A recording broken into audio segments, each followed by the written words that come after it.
Okay, last part, solving graphically. We're going to solve an inequality, and I'm throwing in some rational inequalities that we'll solve algebraically tomorrow, but I want you to know how to solve them graphically today. So I gave you the graph. We don't have to graph these by hand.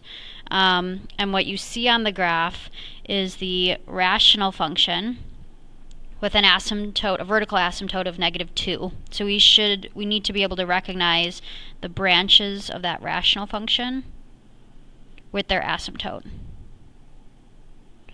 Then we see the horizontal line of -1. And all we want to know for our solution, just like the previous inequalities that we solved in parts 1 and 2, is where is the rational function greater than -1? Where's the rational function greater than -1? Or where is it above -1 in the graph? Above -1. So I'm going to go to -1 on my graph.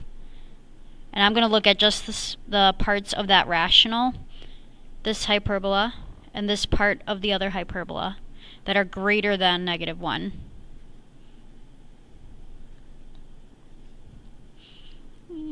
Right where it crosses. 2 pieces.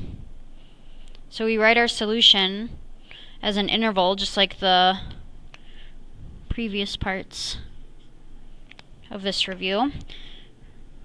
My first interval is from -infinity to the asymptote. -infinity to -2, my rational is greater than -1, or above that -1 line. And from 2 to infinity. And I used open parentheses because I don't have the or equal to sign in my original inequality. And that's it.